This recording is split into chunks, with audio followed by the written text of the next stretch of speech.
This is going to be a hands video. We're going to try and keep our ugly faces out of here, and it's got to do with X-ring chain or O-ring chain, and my thoughts on X-ring chain and O-ring chain for motorcycles. So let's get right into it here. X-ring. Here we go. X-ring. X-ring. See? That's basic idea. That's now O-ring side view. Now this is and an X-ring sort of looks like this on a side view. This is like an end view cutaway. This is all rough stuff, but an O-ring looks sort of like the X-ring from the side, from the, depending on what you're calling side and front, but it looks like this when you're looking at it from the side. It looks like that, and there's a little hole in the middle. I'd draw a dotted line, I guess, in the center, but you guys get the idea. X-ring, O-ring, you got some suspension in here, different manufacturers do it different ways to keep this together. This is just a drawing to give you an idea what it is.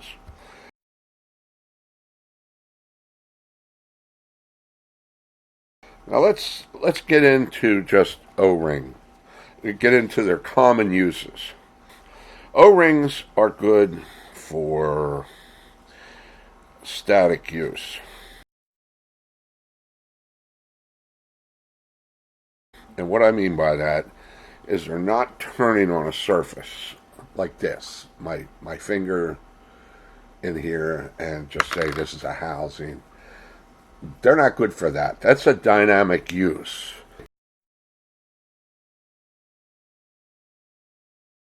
O-rings are best used for static. And try and draw this up as they should be used. Okay, a side view of a valve cover.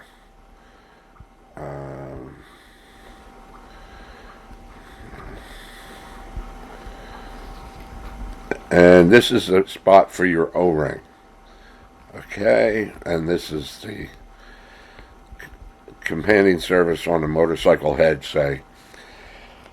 Well, that O-ring gets squashed and there's your seal. It doesn't move. That is a static use for an O-ring. There's other static uses where they can stand extremely high pressure because they're trapped, but there's enough clearance in there that they can move. Just say you have a shaft here or something here and another piece that comes here like this, and we'll draw a breakaway there, and we'll draw a breakaway there, and in here, I'm not a great illustrator, but in here there's an O-ring, and it goes all the way across, but I'm just showing a side view. I hope you guys get this. O-ring, O-ring, O-ring. Okay, now, along with that, there's pressure all around. I'll go a positive sign here.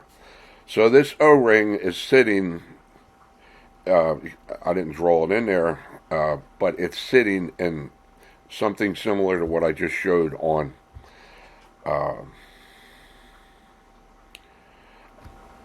it's similar to what I just showed. It's sitting, it's machined out. So the higher the pressure here, as the pressure gets in past this point, that O-ring, the tension on that O-ring against its sealing surfaces goes higher.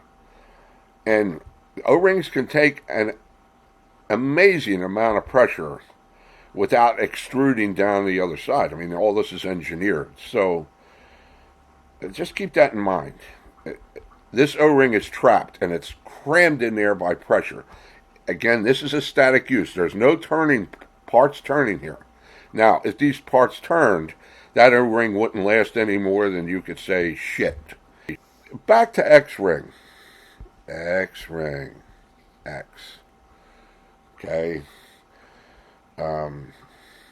Sealing surface here. Sealing surface here. Sealing surface here. Sealing surface here. In regard to the O-rings on your chain. Okay? Let's just put the sidebars in. Right there. This would be the sidebar on the inside roller, and this would be the sidebar, and then your pins. Well, actually, there's a hole through here, but you have this and you have this. You guys get the idea, right? And then this pin, this is your pin. So, and now we'll go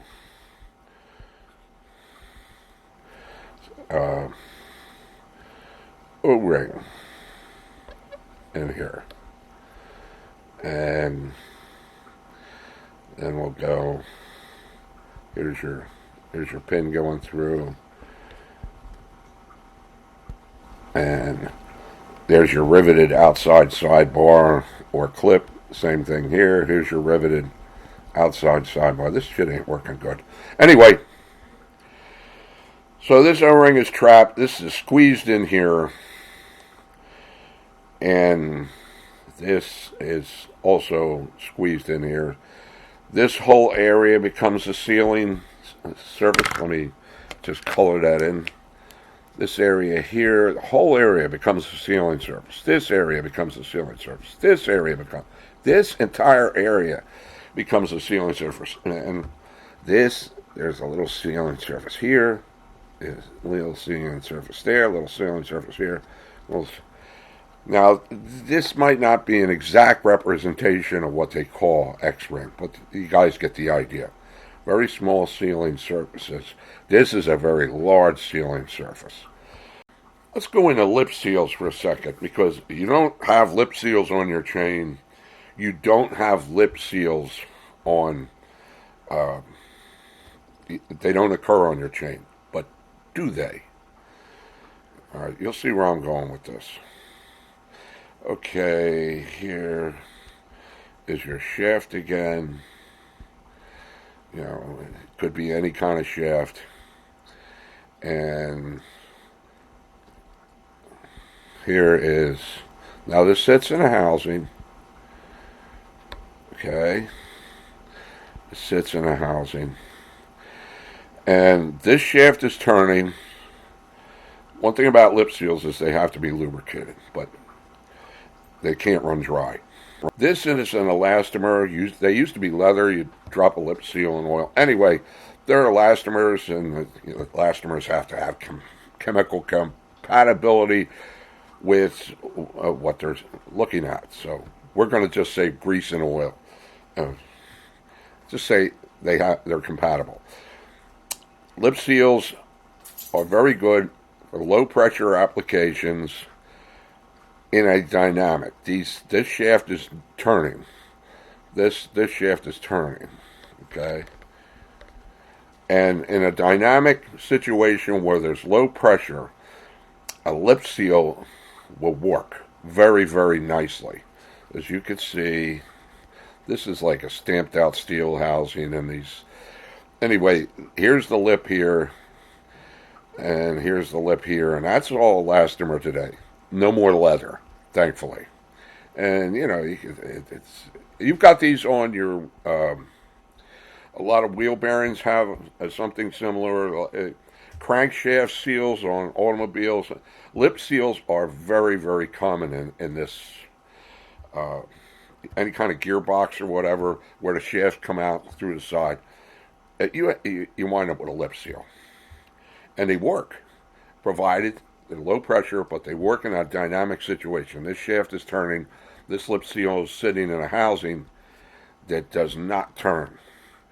This is the outside. This is where all the oil or whatever it is, and it's pushing this way. At least that shows the right installation of a lip seal. Some guys will put them in backwards. I'm not going to get into that. But just think of this lip seal and keep that in mind in regard to X-ring. Keep lip seal in mind. Lip seal. Good for certain dynamic sealing. Dynamic means the surface of the sealing edges has seen something turning against it. X seal. Again, there's actually a hole through here where shaft comes through. Okay. Again, this is actually a roller over here. The other side of the chain sits over here. I'm not going to draw all that. This is the sidebar of the roller housing. The roller sits over here on your chain. I'll draw that. And then the shaft runs through, and there's a hole in this, so these things aren't exactly a perfect X. I'm just trying to make a point here on your shaft. Here's your rivet, and your shaft runs through, and I'm not going to draw that.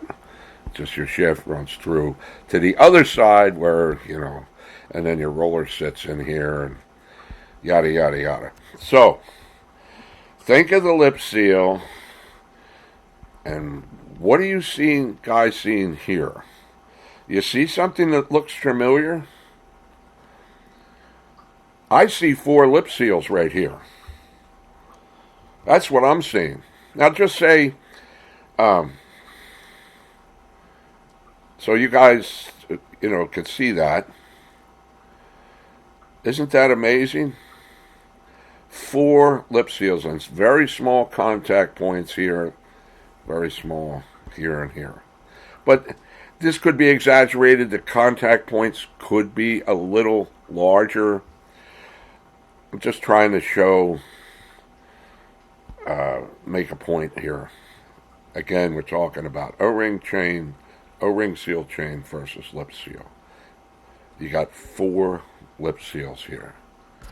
So again, you have 4 lip seals here. They're the rough equivalent of. What do we know about lip seals? Under low pressure, they can be used in a dynamic situation where there's turning going on. So the whole idea between these O-rings is to keep grease and oil that's installed when the chain is built in this housing here, where this little shaft is constantly being moved as it goes around the sprockets. Keeps it lubricated, keeps it clean. Now you have force here as well. You have centrifugal force as your chain rolls around at a very high speed around the sprockets. I mean, you've got a ton of centrifugal force that's going to try to force this lubricant out of these areas right here. It's going to try and force it out. Same thing with an O-ring. Now, once that happens, and it does happen. You take that to the bank, and it does happen. Then you have no more lubrication on your pin, and things go to hell in a handbasket. That said, again, O-ring also, I'll draw it here. Again, let's see what I did. Okay, you have a sidebar here. You have a sidebar here. You have an O-ring smushed in here. And you got your shaft running through the O-ring. And your roller's over here. So, you've got all the sealing surface, but all that sealing surface, every time this goes around, all that area is not only friction,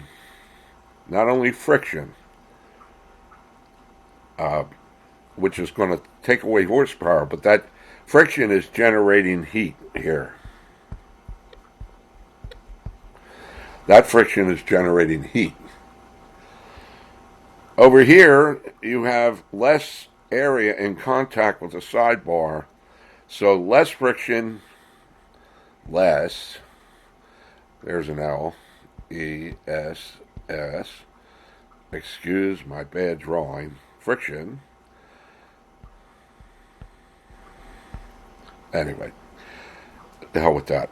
Anyway, less friction here, more power to the back wheel. You're not losing power via friction. Now, we know that if you get your two hands together and rub them like that, what happens? Now, I'll rub this on my hand. The larger the surface that you have here and here and here, all in this area, this O-ring, the bigger the surface, the more friction you're going to have and the more heat you're going to have. So you have high friction, power loss, and now you have heat. Eventually going to destroy that O-ring and maybe be quicker, reduce the time that it would take to let all this grease and oil out that this thing's trying to keep in and out, and now you have a problem. So here, these small points here, again, less friction, less heat, you got a better chance of retaining the oil and retaining the integrity of these lips on the end of this X-ring.